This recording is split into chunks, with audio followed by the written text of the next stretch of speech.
Welcome to the Hey Soul Sister podcast, where Mel Histon will guide you through life's big questions and bring you one step closer to doing this crazy journey as best you can. Hey Soul Sisters, do you ever pee yourself? Okay, I'm going to be honest, I pee myself from time to time.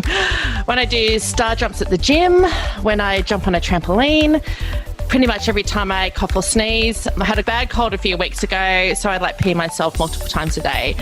And I'm totally owning it. I'm like, do you know what? There's no point in trying to hide that. It's part of being a woman, especially after you've had kids. Just own that. But the cool thing is that today on Hey Soul Sister via Zoom, I have one awesome woman who's had some of those problems herself, but she's gone on to create an amazing and successful business providing the answer for us all. It's called ModiBodi. I love that name. And ModiBodi is a sustainable underwear designed especially for girls like us, girls who may suffer from a bit of wee leakage or heavy periods. So it's leak-proof and life-proof. It's awesome. Kristy Chong, thank you so much. Number one, thank you for creating ModiBodi, but thanks so much for coming on Hey Soul Sister. Thanks for having me, Mel. Tell me, like so many of us girls, do you have your own leaky, wee or period stories? I do. Obviously, that was the whole reason for ModiBodi, because of my own personal story. You know, my periods hadn't long returned and I started to suffer some light bladder leaks as a mum of two. But one of my stories was I was living in Seattle and I had a trolley full of food and my two kids, and I realized that, you know, I was about to pee myself. So I dropped the food and grabbed the kids and I'm running around desperately to find a bathroom, knowing there isn't. And yeah, I had a leak and I'm like, let's get out of here because that's not good. Yeah. So, yes, you know, it was all those little moments that led me to the ModiBodi brand and the product. I was actually really surprised. I mean, I've only given birth to one child biologically from my body. I'm a mum of four, but one came out, my vag. And I go, it's seriously only one child, but it is enough that I'm like at the gyms when they go do the star jumps, I literally have to do these funny little ones to the side because and the guy instructor's like, what are you doing? I'm like, you don't understand. I literally will like pee myself.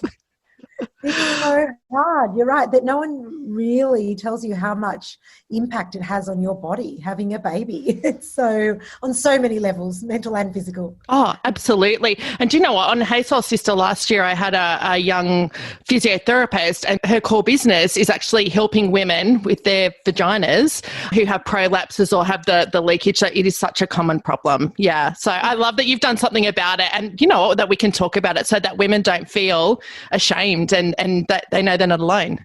Yeah. Yeah, because the journey you go on, and you can repair, a lot of women can repair their bodies. So, yeah, absolutely. So tell us, when did you come up with the idea to actually do something about it, to create ModiBodi? Yeah, so it was back in 2011, and I had moved to Seattle with a 5-month-old and a 2.5-year-old. And then, you know, a year into it, I decided to train for a marathon, as you do. And, I one of those training runs, I had a leak, my periods, I had sweat, you know, and I was like, oh, you know, this is crap. These undies, they don't do anything. And I think the environment I was in, being Seattle, was a very big tech city, and it's also a very sustainable city, very organic.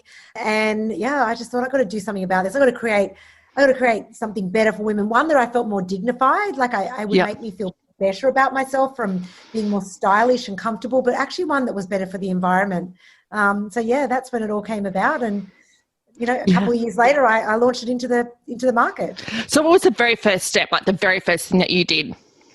The very first thing I did after I had the idea was speak to my husband about it. Actually, what do you think of this idea for this, you know, reusable line of, you know, really cool looking undies? And he went, I think it's not a bad idea. I mean, he's in the medical world, so he is quite, you know, comfortable with talking about bodily leaks. And he said, if you're going to do it, though, you must take a scientific approach. And I did. And that stayed with the ModiBodi business from the day one, where we always get all of our products internally verified and also independently verified against their claims. Yeah, yeah. And so did you start kind of drawing sketches yourself, or did you kind of go out and find like a manufacturing agent, or like what did you do to kind of get going? Yeah, so I actually did a lot of it myself. So I started with doing a whole market research with friends and family to make sure, was there a need for this product beyond me? And yes, there was. And then I did, back then you Google research, picked up a book from the library, believe it or not, patent researchers, and I just started making calls. So calls to fabric companies, calls to chemical engineers, and each of those people, when they couldn't help, I'd say, can you put me in touch with somebody else who can help me? And they did. So that was all the tech side, and really where I started was definitely in the fibre tech. After I had that sort of comfortable, I would get these pieces of fibres and sew them into my own underpants. That's how I was testing it. So it was all self-testing, self-trialing. And after that, I was about finding people to help me with some of the designs. I found a pattern maker, and then I created the patterns myself. So I'd be there in the bedroom, cutting the patterns up, trimming the little gusset areas. A lot of it was self-made. I'd even dyed my own elastics at the very beginning. So don't recommend that.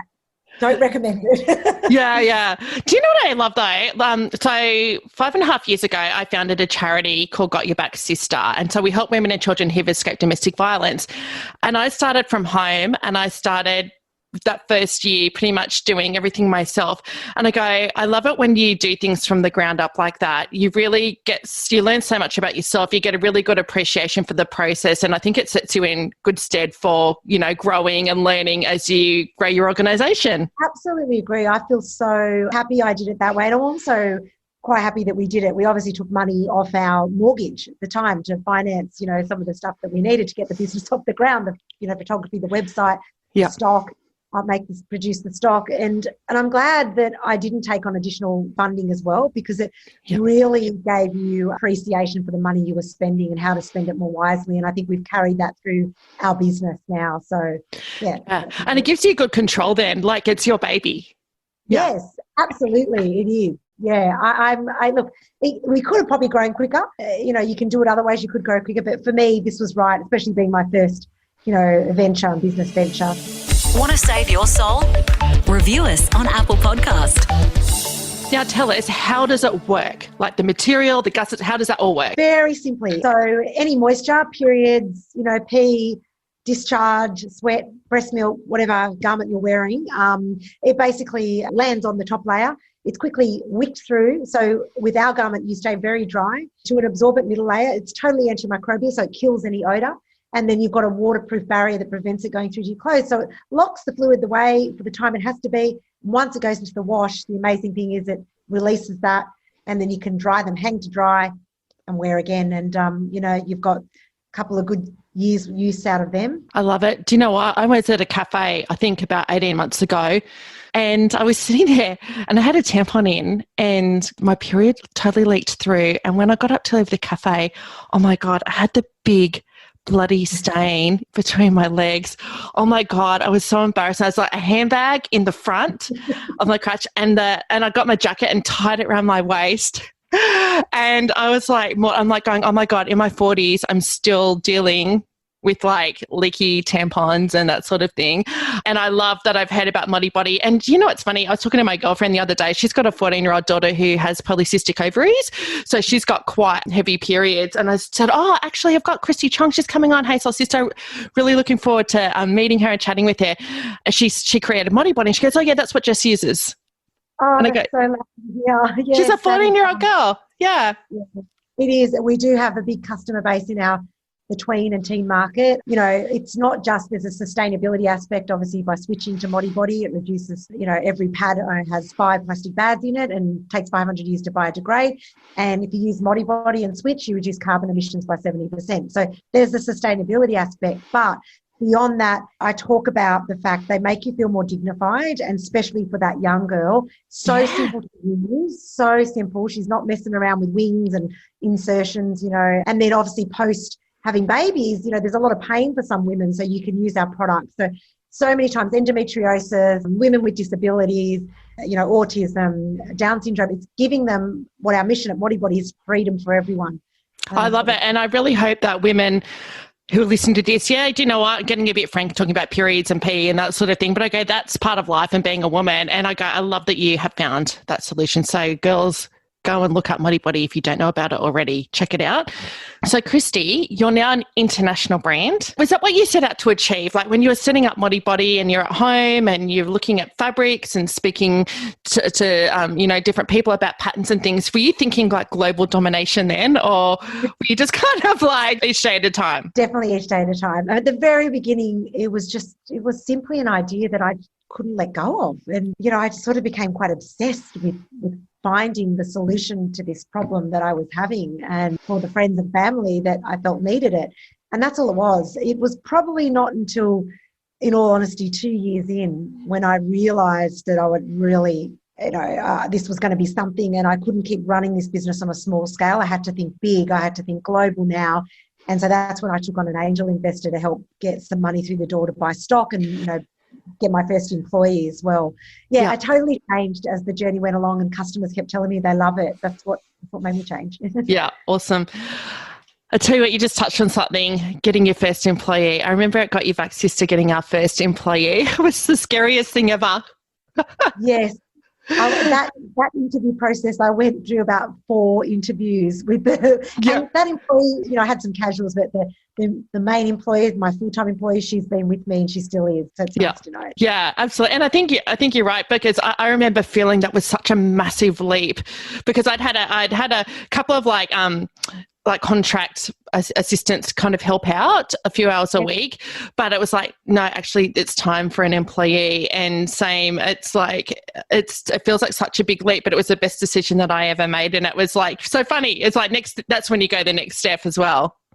Yeah, absolutely. You're so right. It really does. You sort of just go, oh my gosh, now I can go and focus on here and grow over here. It was such a welcome relief to have her come into the business.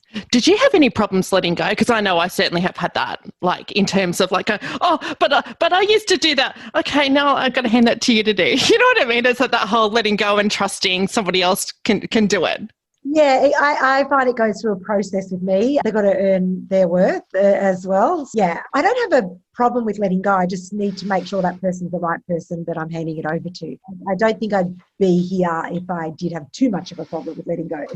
Yeah, that's true. It's been really interesting. I've seriously gone and had mindfulness sessions with my mindfulness guru, Charlotte, just to go, okay, I've got to change my thinking around this. It's okay to let things go. Anyways, that's been part of my journey. Good on you, but that's self-awareness. And, self-awareness, I believe, is a big part of success as well, when you're able to recognise your weaknesses as well as your strengths and act on them. So, yeah, I think that's a good thing. Yeah. Let's get soulful on social media. Search the Sister Code Facebook page and follow us on Instagram. A few years ago, I was at a conference and there's a company, I think they were based out of Melbourne, called Mofo.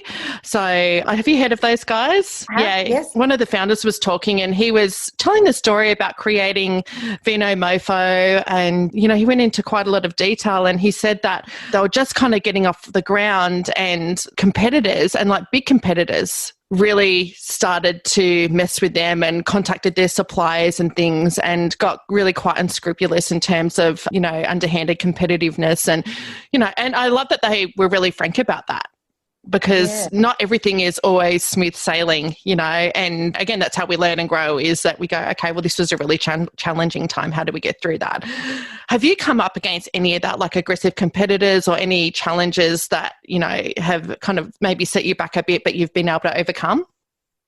Yeah, I mean, look, for us, I mean, there is competition. I mean, disposable hygiene brands obviously are the biggest competition. I think in the category there's been other brands that have entered into this space, but I feel like we've actually championed each other more than worked against each other. I think in the last 9 months, we've been shocked by the amount of competition from big brands entering the space, sort of hesitant to share too much of some of the stuff they've done along the way, but it's not been as aggressive as that. There's been moments probably where they've sought information in more private settings, but look, overall, I still believe that we're all growing this category around sustainable leak-proof apparel. I 100% believe in our ModiBodi position, that we are the only social change brand, that we have sustainability and social impact at the core of what we do, and we've got a bloody good product. So I'm not afraid of them at all, any of their tactics, because I back our product and I back where we're going, which is sustainable leak-proof apparel. We're not jumping on a trend. We will continually innovate and prove to our customers why they can shop with us.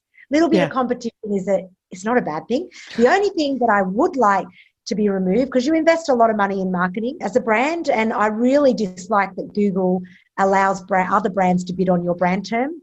So you're out there doing, all this influencer work, all this PR to drive them to your search, to search you, and then someone can bid on your brand term. And I just feel you can't bid on a billboard. You can't, if you placed a billboard ad, no one could come along and try and slap their billboard over the top of it. But in the online space, Google allows that. And the reason they allow that, because Google wins out. So I didn't even know that was a thing. It is. It used to be illegal and they allowed it to happen. So unfortunately what ends up happening is we're just wasting money, pushing up the bids and making it cost more, when we all should be out there just trying to grow our brand in the category. So that's my little gripe for the day. Well, and I didn't even know that was a thing. So that's really interesting. And I'm sure there's probably other people in business who would be affected by that as well. Yeah, many businesses are. And so is there anything specifically that you do, or is it just you have to play the game? Unfortunately, you have to play the game. We don't bid on other people's brand terms. We don't see the point. We're all about, grow the category.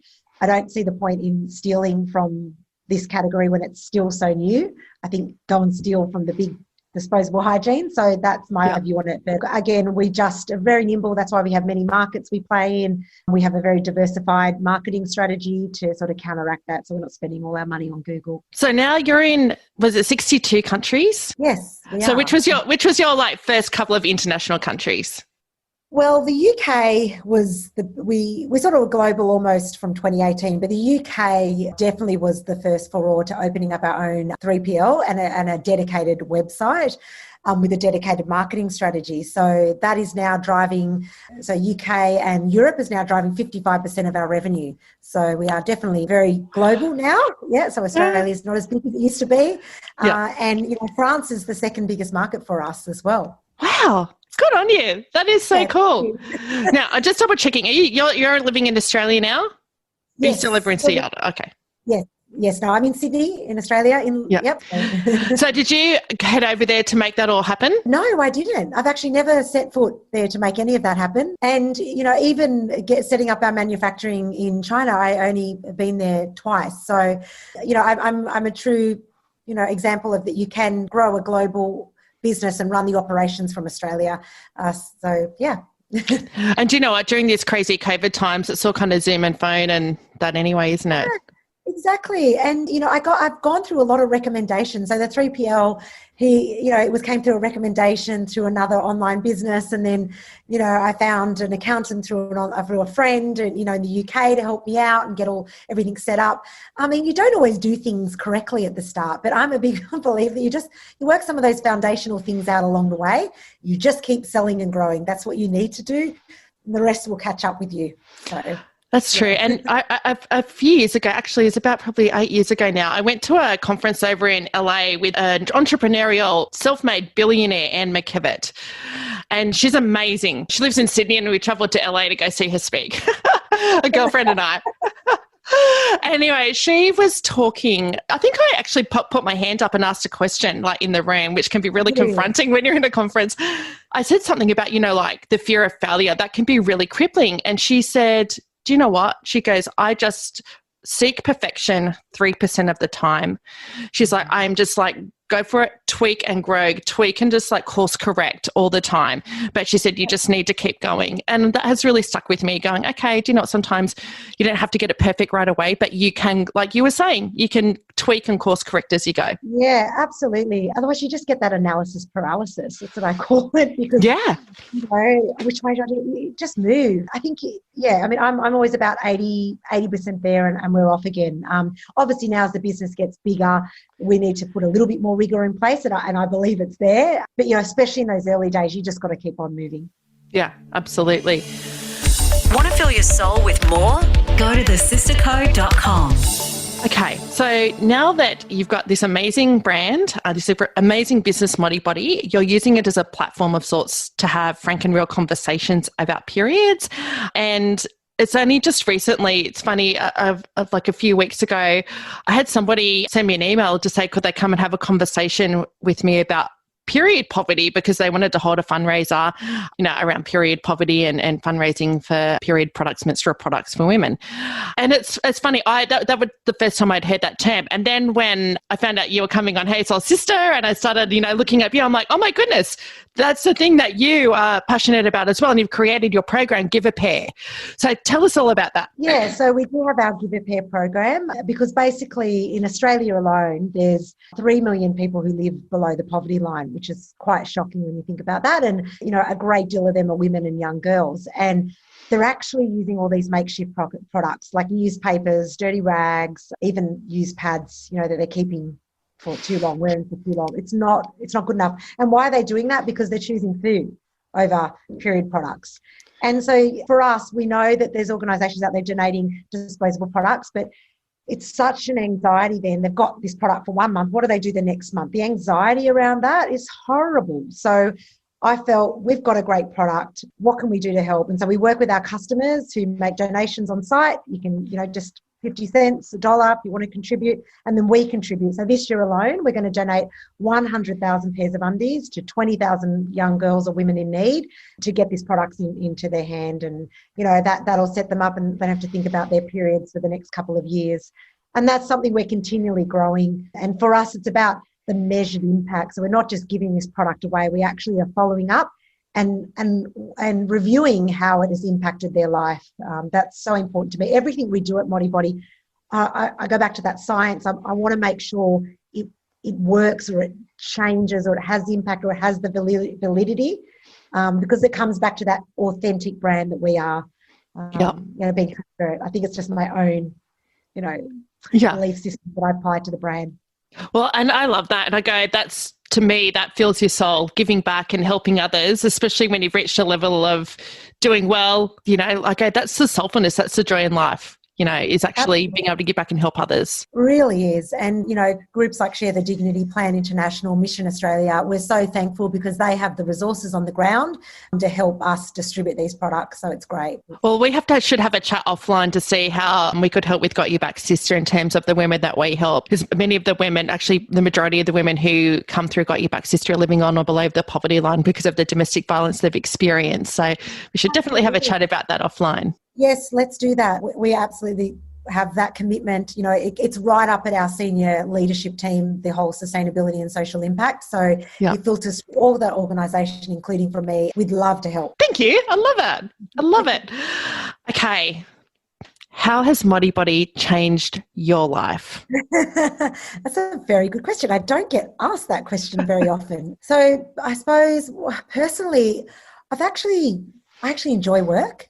I can't say I didn't hate work before, but I didn't feel that passionate about it. And I think to work for something that is so purpose-driven, I realised, probably had I gone in and done something in my career, it wasn't ModiBodi, but having something that's aligned to a purpose really gives me a lot of great satisfaction. It's changed my life in terms of, I am very, very busy, busier than I ever imagined I would be. And I didn't see that in my life path as well.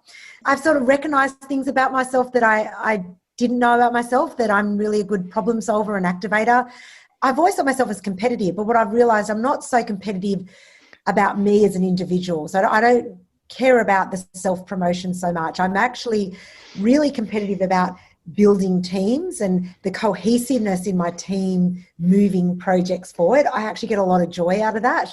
Yeah. So, that's sort of the few little things I've realised about myself, and maybe that I had more grit than I gave myself credit for. And I think most of us do. Some people look at me and go, I said, no, everyone can dig deep and everyone can do it. And I still don't like getting up early in the morning. So it's not like I'm up at 5 and I'm one of those routine, people in life. I'm not like that. Some days I'm not as motivated. So I just put the grit and I've got the purpose, and that gets me forward. And do you know what? I think the purpose gives you the grit. Yes, I agree. It does, doesn't it? Yeah, when you're passionate about something, or you love something, and you know that you're doing something for a greater purpose than yourself, it gives you the grit to keep going through like tough times. And I remember prior to ModiBodi, I do remember hearing people say, "Oh, when you find your purpose," and I used to feel a little bit sad about that sometimes. Like, when will my purpose come? When will that be? So I feel extremely grateful that I found it, but I also feel I created it. And I created it, as you were saying, through the grit, through continually pushing through those hard times and making something of this. And I think you can do, if I can do it in, periods and incontinence, then you can do it in any area of life, Yeah, absolutely. Because, we all have those moments where we question ourselves and go, am I doing the right thing? Or you get fearful, like, can I really do this? Is this the right way to go? But you're right. It's like having that grit and that resilience, perseverance to keep going. And then it's like you're doing amazing things. Yeah. Want to save your soul? Review us on Apple Podcast. So you're a mum. What tips do you have for women who are like busy working mums? And I know right now during the lockdown, there's a lot of women who are actually kind of hold it all together at home, working from home and homeschooling and that sort of thing. But as a busy working mum, like, do you have any tips for women with their work-life balance or just to keep it all going?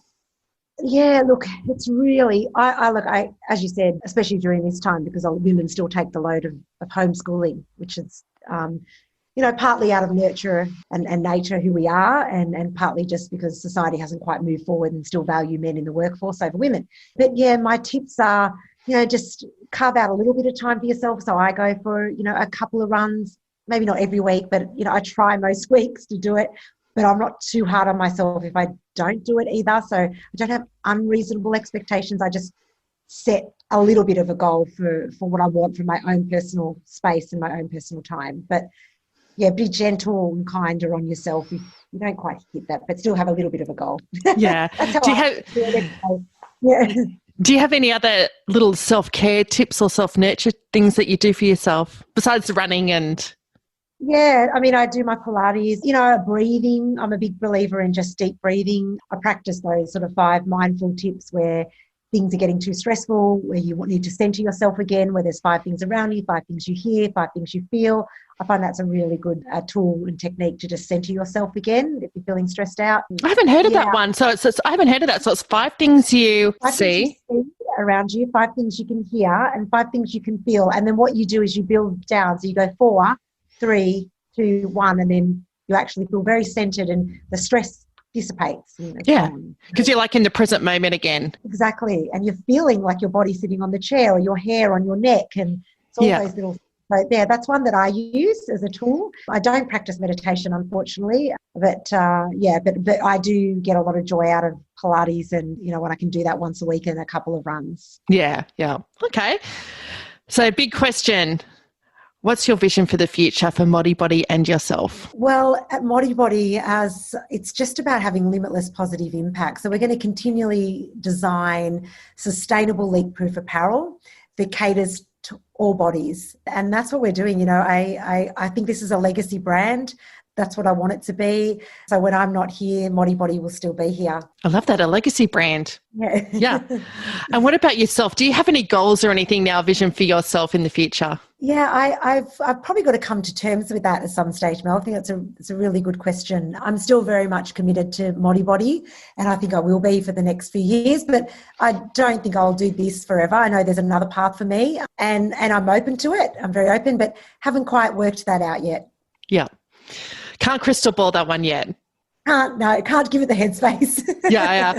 Actually, just before the lockdown, I went to Crescent Head and got a little book from the local gift shop, and it's my bucket list. And so during the lockdown, I've been sitting there actually doing that, thinking, okay, and I'm not someone that plans too far into the future, but I go, it's really interesting to think, what are some of the cool things that I could do when we get past this and we go into the future? And I go, it's really interesting, all these things that pop up, and go, okay, I hadn't thought about that, but let's pop that on the list.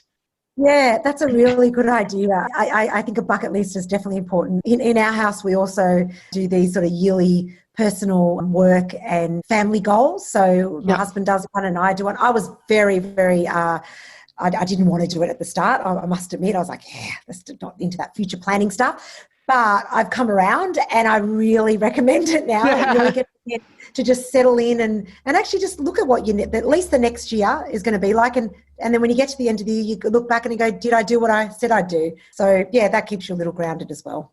Lovely.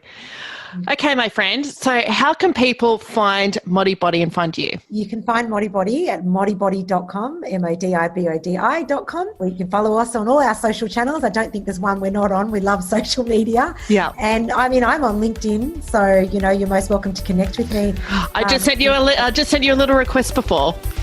Yay. Excellent. Yes. Anyone can just, you know, and then if you've got a request or you want to work together with ModiBodi, we're always looking for partnerships as well.